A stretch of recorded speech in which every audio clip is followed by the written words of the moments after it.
So I've been CEO of the Winning Group for now about 7 years, and it started off with me being CEO of Appliances Online and then being asked by my family to take over the family business, at which point we created the Winning Group, and I've been CEO since then. So it's interesting, the Winning Group, from an outsider looking in, we're a retail business, but really from an insider looking out, we are a logistics business, a marketing business, a retail business, a technology business. We've got so many moving parts, but I guess predominantly we're known for retail. We've been in retail for over 110 years now, and certainly in more recent times online retail, but we're in the process of setting up a logistics business and using our network that we have to service our own retail businesses and going to offer that to third parties to give the Winning Appliances Online service to other businesses in Australia. So I guess the history of Winning Group really sits within the Winning Appliances retail business, and it started off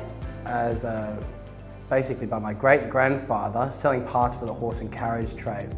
Then obviously went through a depression, a couple of world wars, went into selling parts for stoves and cooktops and appliances. Then from there went into wholesaling appliances, and then at one point we were wholesaling a brand by the name of Simpson, and we lost that distributorship, and my dad and his father and a general manager were left with a warehouse, a ute, and no one to deliver to. So at that point they came up with the idea of becoming a retailer, and they set up a small showroom in the back of a warehouse here in Redfern and started selling appliances, which really was just a way of having a use for the warehouse and the delivery truck they had at the time.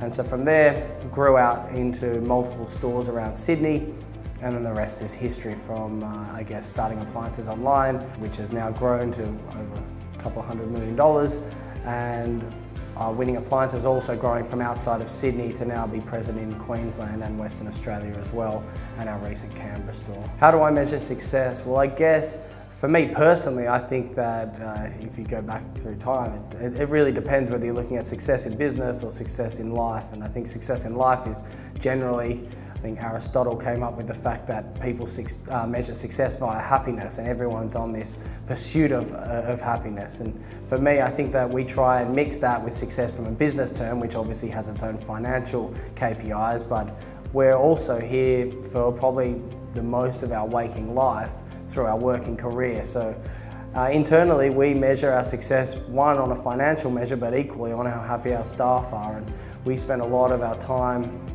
making sure that we set our business up in a way that we're working with people that pass the pub test, so to speak. That's, you know, that you would actually happily go to the pub with a co-worker and sit down and have a beer, and also making sure that we do have that right team in place that can perform the financial success that we require for the shareholders to give a fair return to them. I've always thought that a good leader is someone that rolls their sleeves up and works very hard alongside the team that they have in place to do the job that's required.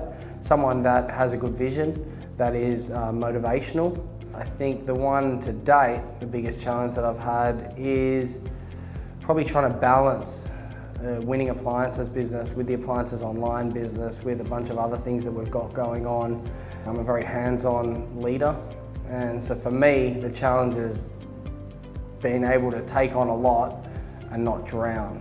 My secret weapon is probably that I don't have work and I don't have life. They are all blended into one, and that makes you extremely productive. It's always something going on and moving forward in the right direction. I'm inspired by a lot of people, but I guess some of the people that really inspire me close to home, my dad for sure, growing up and watching how hard he worked and what he'd done with the business and how much people respected him as a leader and were willing to band together and really work. The warehouse have a term called work for Woody.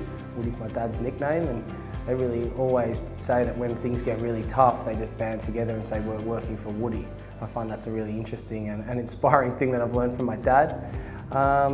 Most recently, probably our advisory board chairman, David Gordon, who's, you know, phenomenal support to me, and I think that someone that is so humble but yet has achieved so much is really quite inspiring. And outside of Australia, say the likes of Elon Musk, certainly very inspiring. Steve Jobs, obviously an obvious one. Best decision I've ever made. I think we make lots of decisions and it's hard to pinpoint one, Probably to start Appliances Online. I think it set me on a good path in my career, gave me some focus, and I think at that point in my life I was probably a lot more driven, a lot more motivated, had a really sure direction, and I think that that's really set me up almost with a bit of a head start to everyone else. And maybe without that idea of starting Appliances Online, then that may never have happened. I might not have had that motivation and that direction, and might still be wondering what I want to do with my life. Probably for my dad, and it's not even directly, the best piece of advice that he ever gave me, but he always was drilling into me that you could do whatever you want. And whether it was in sailing, in work, in sport, in life, in school, at times he just said, look, if you want to do it, you can do it. That's simple. Obviously, we can do whatever we want. It's just making the decision of what you want to do. I really bring that into our organisation. One of our company values is assume every problem is solvable, and I'm always trying to tell the staff. For me, it's always a simple answer. You can do it. It's just whether you're willing to make the sacrifices involved in doing it.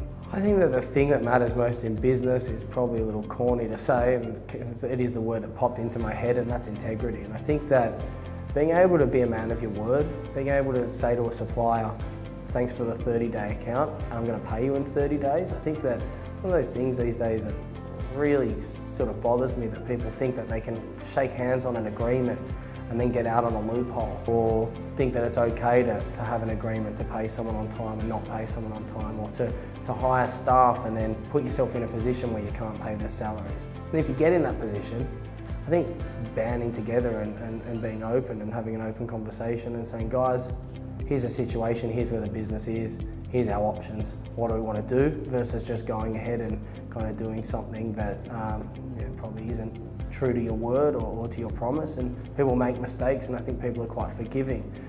But they're a lot more forgiving if you're open and honest with them. And I think in this organisation, we have a very open strategy. We share that strategy with our staff and with our suppliers, and I think that we get a lot of respect for that because there's no surprises. And I think when you're in a business and the team know there's no surprises, they know the direction, they're much more motivated to do a better job, and I think that you equally, with your supply partners, will get a lot more support as well. What matters most to me is probably doing something that at the end of my life I can feel like I've added value. And the greatest way, in my opinion, to really shape something meaningful within society is to make some money so you can fund your own ideas, and most great ideas are the big ones, and then come up with something that is probably a greater impact or contribution to society than just delivering a fridge on time or in a meaningful fashion with a smile on your face, but doing something that is much larger. What we're aiming to head towards, I see the current state of play, and that's the retail businesses, as really setting our group up for something greater. I really get slightly concerned with the way that I see I guess the world going with social media and technology, artificial intelligence, and the divide between probably the lower class and the world's richest 1%. And I think that it is the world's richest 1% that will end up, if they haven't already and not already, even more so, controlling the way that society runs. And you've seen it already happening in manufacturing. Most of the large, certainly in our space, most of the large manufacturers in the car industry and the like, that's all done by robots now. That were people's jobs 10 or 20 years ago. And I think when we start to see artificial intelligence come through a lot stronger, I think a lot of these admin roles, receptionists, you hear of things like chatbots, so even customer support. How long till artificial intelligence is answering a phone and doing phone support? I think that a lot of these things, Domino's Pizza with their robot delivery, I mean, there is a lot of the world's jobs that are about to become automated, and I just don't know what's going to happen to the greater population when that happens. And I'm hoping to be in a position of influence when that does happen in 10, 15, 20 years, where hopefully we can do something meaningful and not have too much of a divide. Some things that I think are quite interesting are some of the next developments that are happening for our group. I think our logistics business, so it's a bit of that fight against big corporate, so to speak. We like being an underdog, and we like helping underdogs. And so from our point of view, how can we try and use the systems that we've created internally to then band together with some other like-minded smaller to medium-sized businesses to give ourselves a scale to then hopefully compete with those bigger global brands or large domestic brands. And so I'm really, really excited to take that next step of our journey, and that doesn't mean that anything's changing for us from a retail point of view. We will continue to grow Winning Appliances and Appliances Online as we are, but equally branch off and try and join forces with some of those other businesses to create, a powerful force that might be able to compete with some of these larger organisations.